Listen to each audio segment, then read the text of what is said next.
Circumcised. So maybe let's assume na doon na yung mga nilabay ng mga 1 year. Yan, and then ingon ang Ginoo, after a year he will go back to finally confirm kining iyang promise of God with assurance. Then ikaduha, hapit siya tungod kay naa siya tuyo sa laing lugar. Niya ang pinaka full story ganyan na makita nato sa chapter 19. And so in this particular passage, we will learn two areas. Tanaw na to ang kabahin ni Abraham, ang iyang how he regarded God and how he communicated to God. And then ikaduha, tanaw sa nato ang bahin mahitungod sa Ginoo. Unsay character na ipakita sa Ginoo diri, unsay nature na ipakita sa Ginoo in this particular passage. And so when we look into Abraham, so makita natin diri sa first part of the chapter, beginning verse 1 hangtod sa verse 15. Makita natin nga it was concentrated on Abraham's hospitality, expression of hospitality before the Lord. So one of the questions nga we struggle with is that how did Abraham recognize that it was God? Yet makita nato diri po na nagpakita ang Ginoo in appearance of a man. Okay? And then according sa passage, makita nato diri nga isa diha ang Ginoo pero ang duha was an angel. So dili ni explanation of the Trinity. Okay? So it was an explanation kung anong how did God make himself appear as a man. And so therefore, ang appearance ni Jesus being a man in the New Testament is not something new, first time na naghihimo sa Ginoo that He embraces a human figure. It happened in the Old Testament. And for instance, in Genesis chapter 18, mao ni ang first makita nato na picture that God made Himself appear like a man. Okay? Sa theology, ang tawag niya is theophany. He adopted a human image and appearance, but he is God. But it is interesting that Abraham was able to recognize it was God. Guys, sa chapter 17 kayo tanaw, when God appeared to Abraham, He spoke to Abraham. Walay gibutang, walay gisulat nga God appeared to him in person. But ang gingon lang sa language, chapter 17, God appeared to him again after 13 years. Then diri God appeared to him in person. So mao nga nindot kaayo nga tan-awon kini ko ang passage. And so how did Abraham recognize? I don't know. Wala gisulat diri pero makita nato that he was able to discern and to detect that it was the Lord. And so unsa may ato makita diri sa action ni Abraham, of course, he made himself known and then nag-offer siya o mga maayong butang. In fact, iyang gipugnan tulo ka tao in the person of God aron na iya usang alagaran, iyang dalitan sa iyang kutob sa iyang makaya. Niya makita nato as the passage goes on nga gihayaan siya sa Ginoo para buhaton ang iyahang gisuggest. Ang nindot niya gisuggest.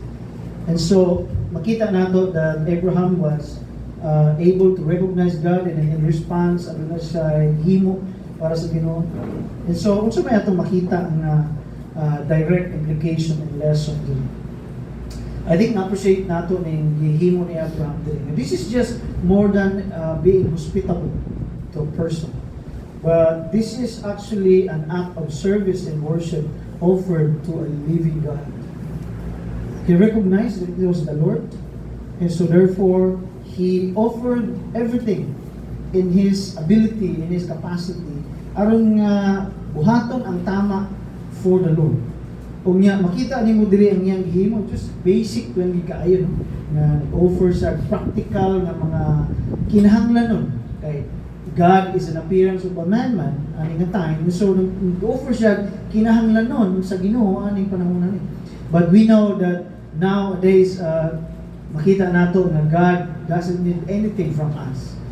dili niya kinahanglan ang ato ang pag-akiman, no?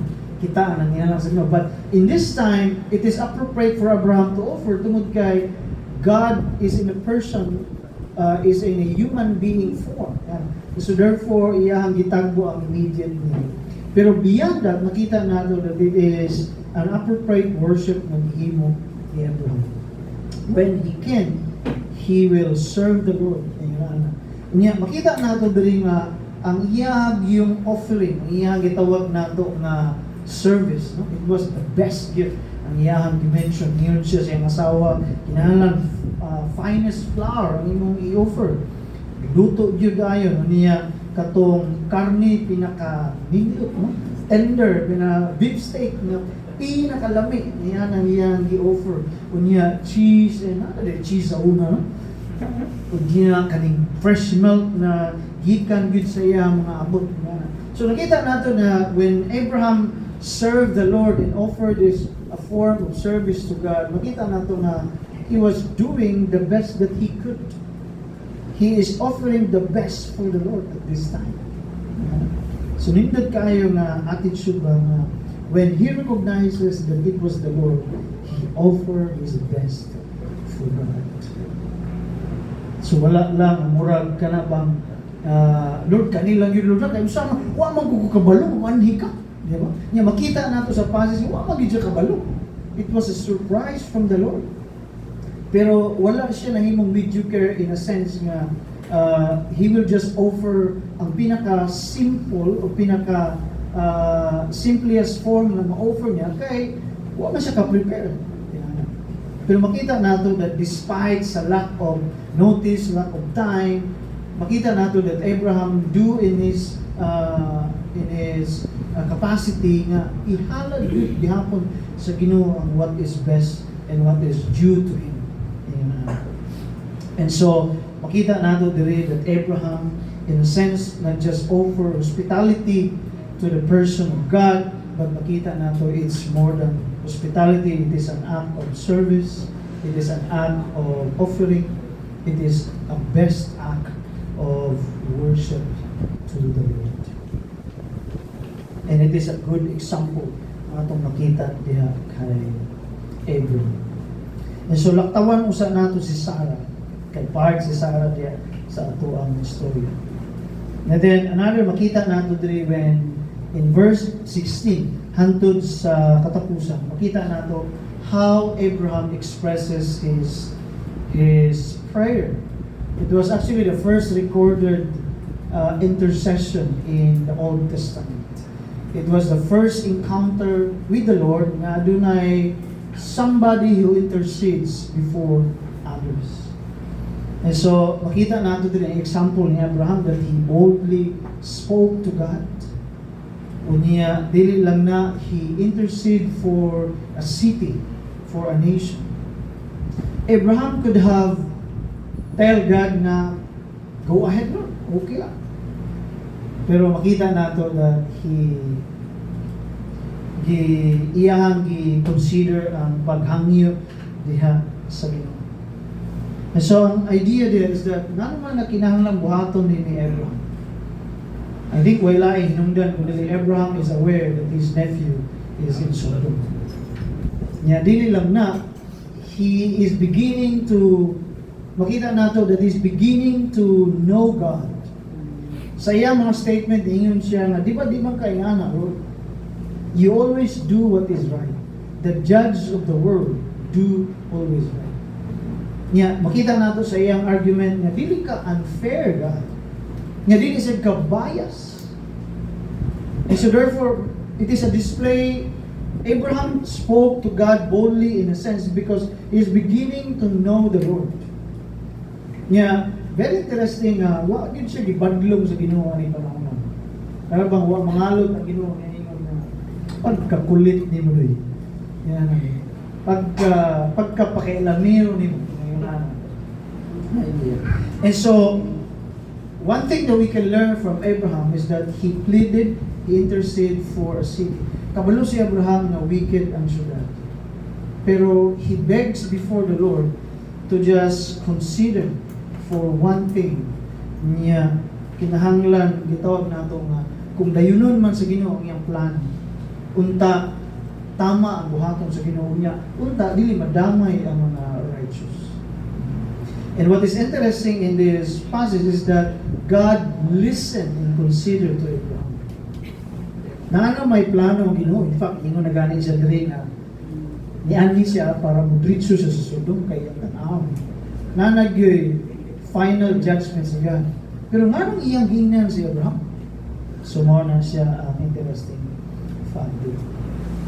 So balikan nato ang idea kung nganong gibisita sa Ginoo si Abraham. Let's go back to first 15 verses. Gibisita sa Ginoo, I'd like to emphasize kining nature ni God. So first nihapit ang Ginoo diri kay Abraham to personally nindot kay Abraham nga. So chapter 17, he appeared to Abraham in a sense. We don't know if it is a vision or it is a dream. It is not stated that he appeared to Abraham in person. Pero nindot kayo, for the last time, God appeared to Abraham in person to personally communicate to Abraham what he really promised. And finally, ningon ang Ginoo naa na gyud, niabot na gyud. 1 year. 1 year from now, the same time. Very specific si God. The same time, I will come back to you and Sarah will bore or will give you a son. He will become pregnant. So, what do we learn from God in this aspect?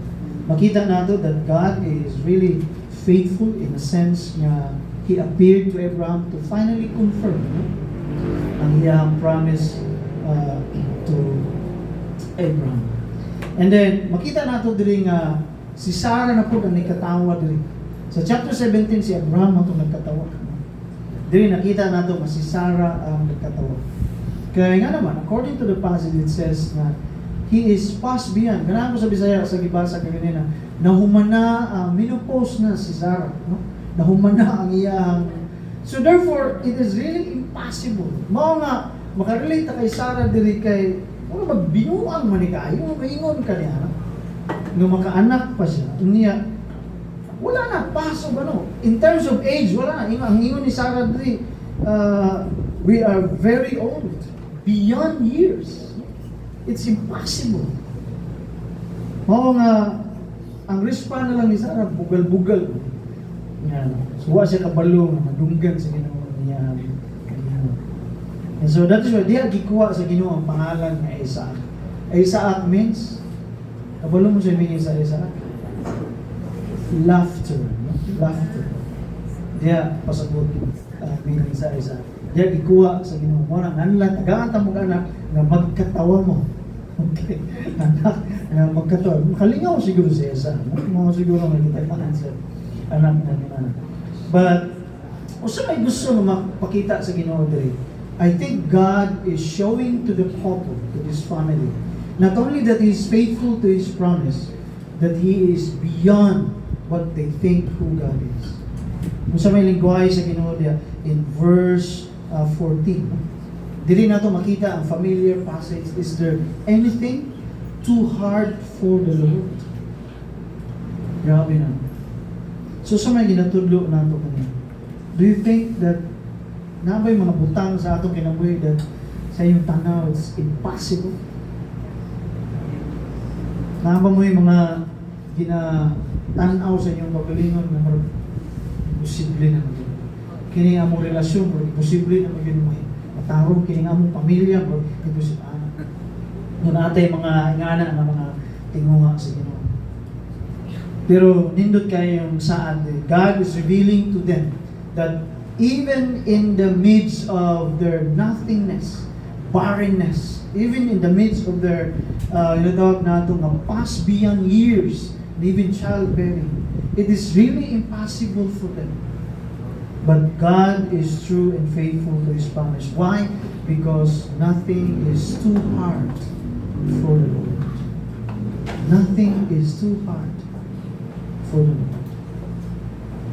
Say, madismaya ka ba nung kay mag-ampo ka sa Pilipinas? Lord, apa ba yung paglao ng Pilipinas na tarong? Recently, I'm sure nakabalita mo na anak ko ay nahitabo sa tuang Senate. nga kagumot na sa. So usan man po effect ni ini sa ato ang so makita nimo nga usa naman mo wala mo deklarong justice system yun. Nagtinudluay lang gahapon interview si di ko sure kung si Tulfo to basta Tulfo di ko sure kung si Erwin to or katong iyang magulang. Yan. Ang assessment ako sa interview na tinanong ko sa anong sige sila pangutang ay of course mo din na yun na siya. Anong dili imbestigahan? Ano ba? Supayon ng mga kuwan, imbestigahan para mapinpoint yung kaysa nagsugod aning grupot. Ang puro tinanong ko si kuwan, i-assure niya ang publiko nga, wala, hindi, sinabi niya puro deny ko. Mag-deny mo na, sabi sa ako. Huwag nang buang-buang ang tao, mapangkot. Ako yung nagkuhan na ni. Manakot lang yun. Pero all of that ba, mingon ka nga, Lord, grabe, ano sa naman? Murag hopeless naman yung Lord. Pero ma-assure ka sa gingon sa Ginoo that if God is in charge, then He will make it right. And so even in our life, so kung atong tanawang kining gihimo sa Ginoo, this is an assurance to a very person, to the family of Abraham. Ingunan ang guaranteed assurance yung gihatag sa Ginoo. That if you put your faith upon God, then He is ready to prove to you that nothing is too hard for Him. That is very encouraging. And so that's the first nature na itong makita sa Ginoo. That He revealed Himself as a God who is a miraculous God. And nothing is too difficult for Him. Instead, He will prove to you that He will do what He said He will do.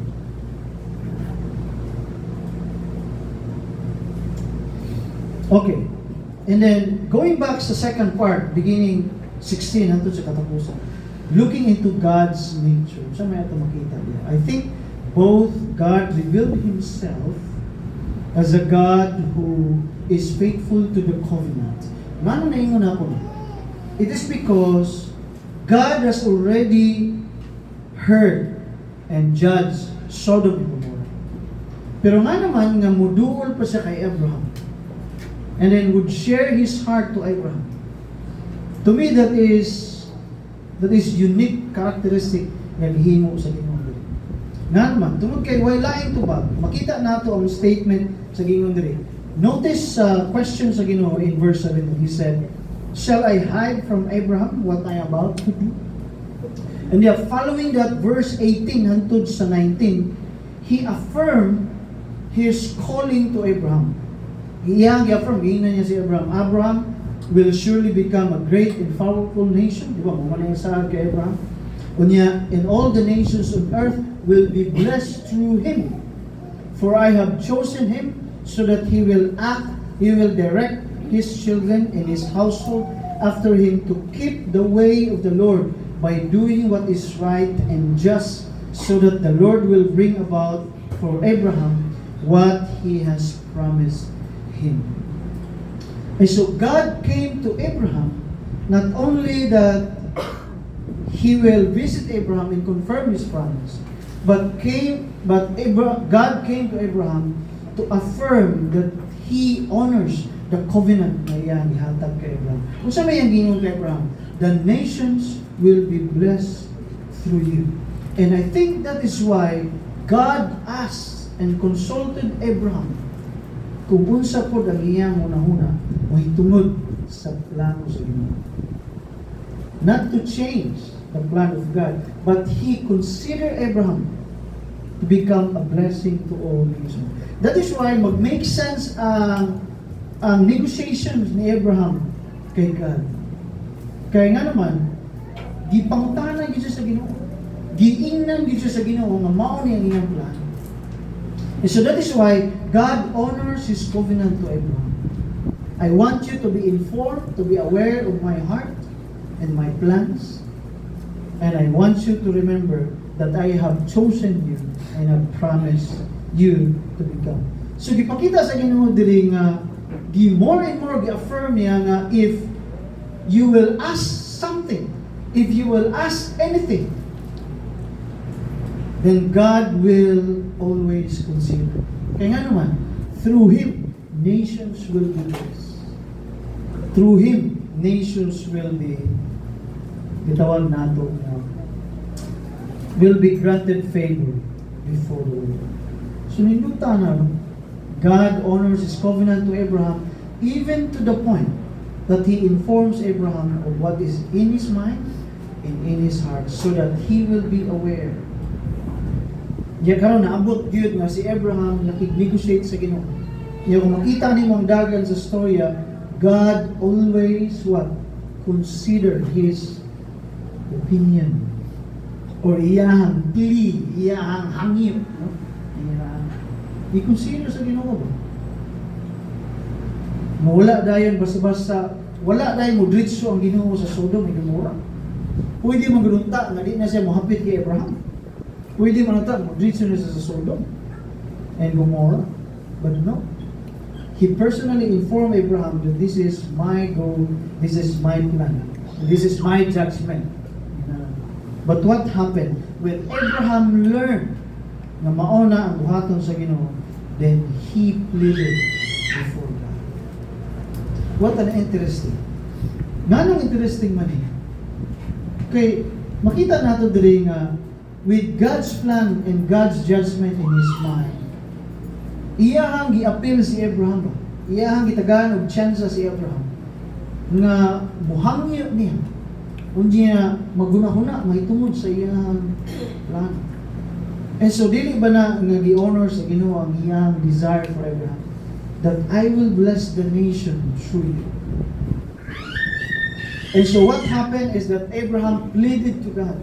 The only problem is that Abraham stopped sa napulo katao.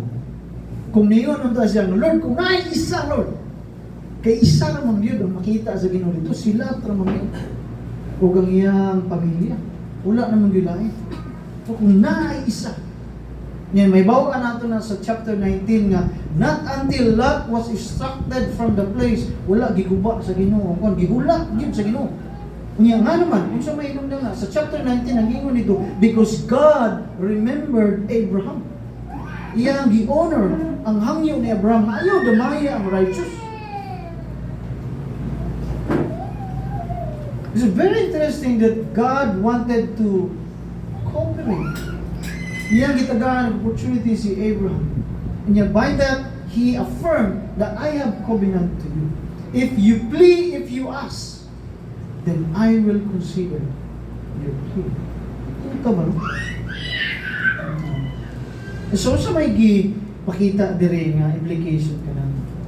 Not only that God is a God of the covenant, di makita nato dire that God is a personal God. And not only that, He considers our plea, our request. He granted us the right to become His friend, His children. He granted us the privilege to talk to Him, to speak to Him, and ask Him of anything about our requests.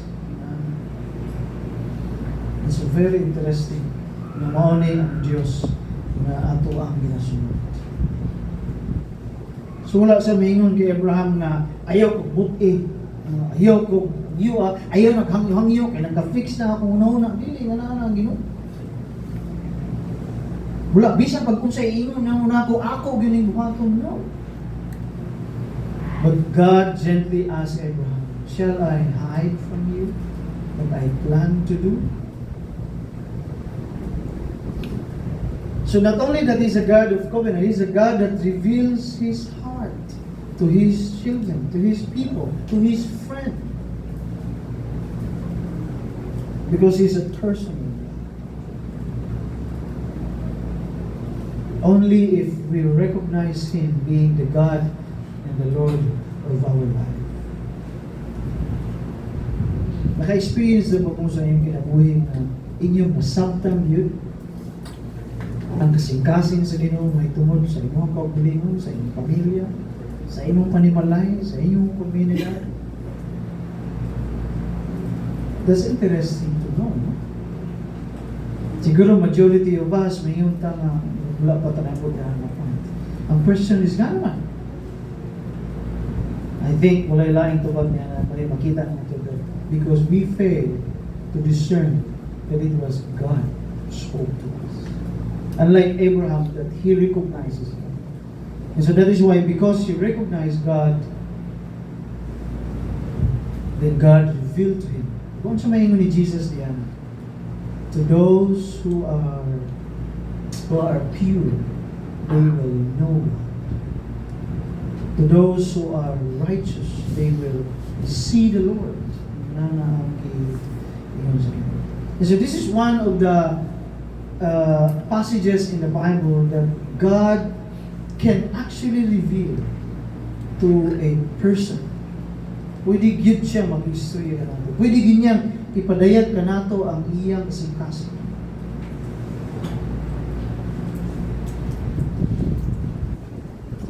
And so not only that God is a God who reveals Himself and who affirms His covenant to His people, but clearly we can also learn in this passage that He is a God of mercy.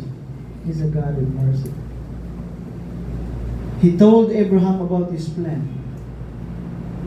Not because God is unsure sa iyang buhat, but He is giving a chance sa Sodom and Gomorrah to be affirmed by a righteous person. Kaya ba, wala kabalo ang Sodom and Gomorrah. They are living their own lives at this time, living in sin. Magwala sila kabalo so that one person intercedes on their behalf.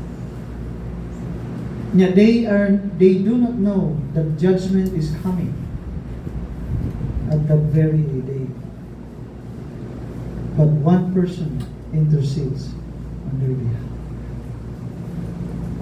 Very interesting. Why? It is because God is a God of mercy. To those whom He considered blameless and righteous, He revealed Himself to them. Why? Because they are the channel of God's blessing and mercy and grace upon this community. So at this point in time, gitagaan sa Ginoo si Abraham of great privilege to exercise the privilege given to him to become a blessing. And so therefore, God has granted to him privilege to plead on behalf of the wicked people. Dili ba mercy sa Ginoo? God could have judged them directly without informing, consulting Abraham. But God did not do that. He informed His people. He informed Abraham, His chosen one at this time.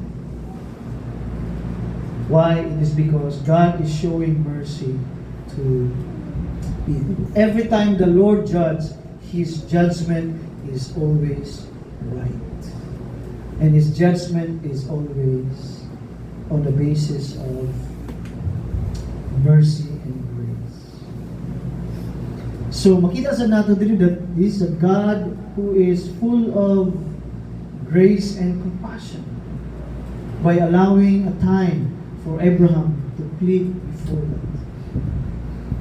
Yeah, another thing, makita sa nato dito, He is a God who always considered His people, the righteous one.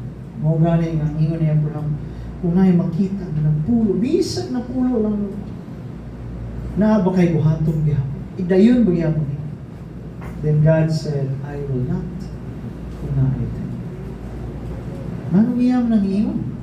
Because He honors the plea of His righteous people.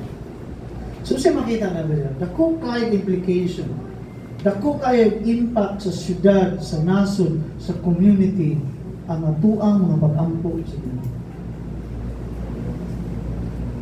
Walay better children, better people, walay laing best people to pray for this country and to pray for our community.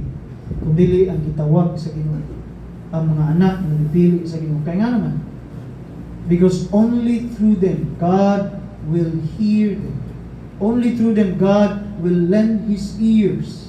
And only through by His church God will listen and withhold His judgment for a while. Ingana ang privilege nga gihatag sa Ginoo sa iyang mga anak, kanato ng iyang katawhan. That is why He has granted us the opportunity to intercede on behalf of others. Why? Because God always operates on the basis of His mercy and grace. He doesn't judge right away. On the other hand, makita sa nato diri that He is the God who will punish and who will judge. Both are actually operating in this particular passage. God revealed Himself to be faithful, to be merciful, to be gracious, but at the same time, God is faithful that He is determined to punish those who are unrepentant.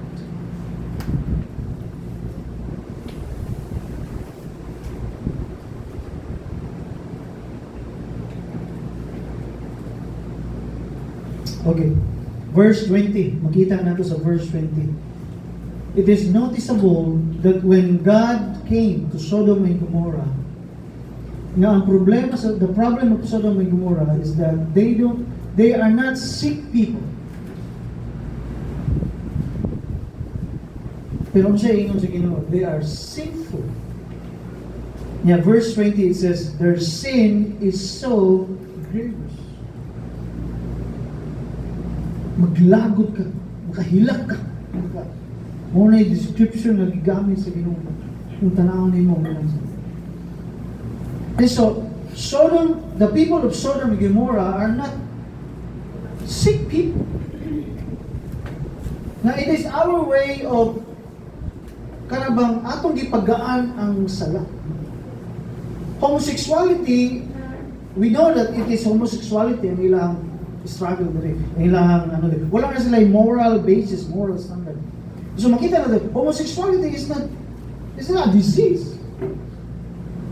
It's not being sick. It's sin. And clearly, when God looked at them as sinful people, not sick people. Na kinahanglan nimo sabton, na kinahanglan nimo tabangan, na kinahanglan nimo atimanon, na kinahanglan nimo ubadubanan, na kinahanglan nimo paminawon. Ngunit judgment sa Ginoo. God look at them, they are sinful and their sin is so grievous that I need to come down. Grabe naman yun.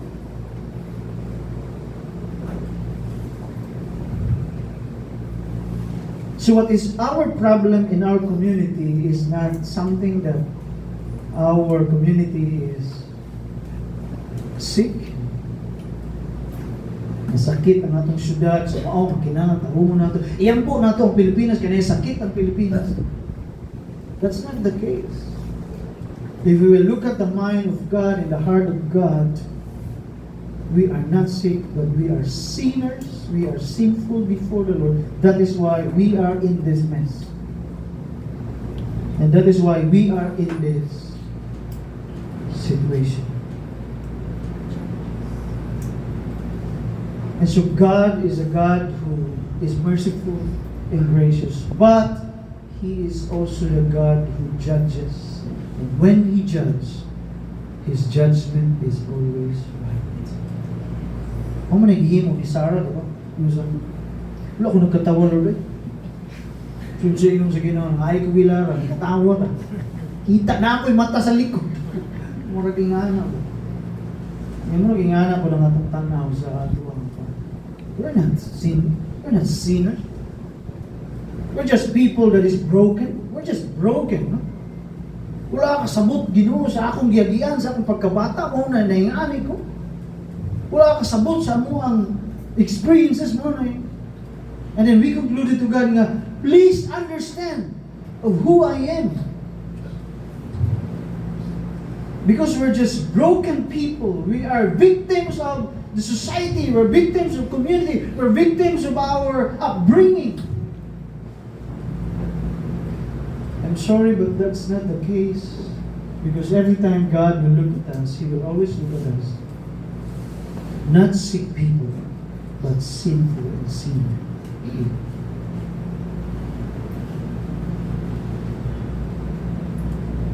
And so God is a God who judges.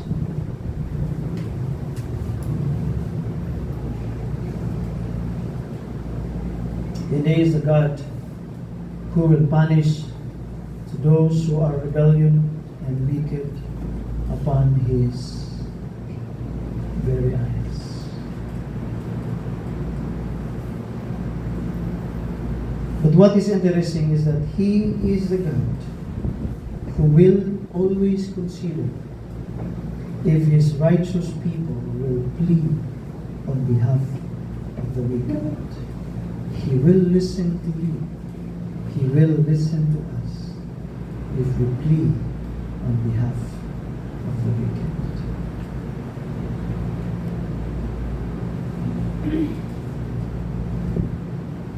And so not only that He has granted this privilege to Abraham, but now in the new generation He has granted this privilege among His people.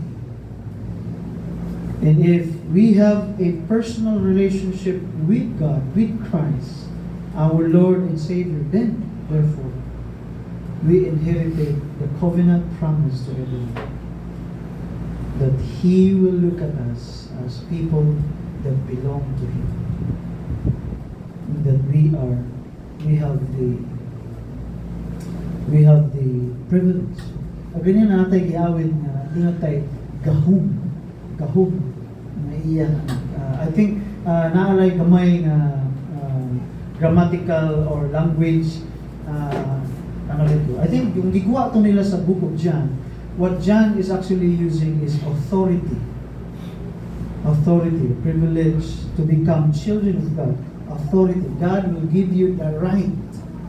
Muna giingon nito ni John, the right, not power, okay, but the right to become children of God. And when you have the right to become children of God, then you have the greatest privilege of all, that we can directly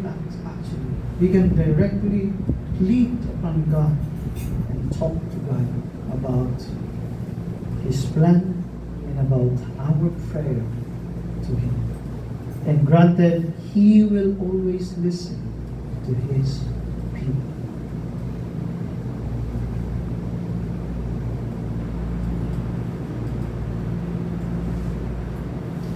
And so clearly this is a passage not just all about Abraham's prayer, not just also about Abraham's worship and service before God, but above all, this is a passage that clearly states that He is a God both who is merciful, gracious, and yet He is a God who will judge and punish those who is sinful and sinner before Him.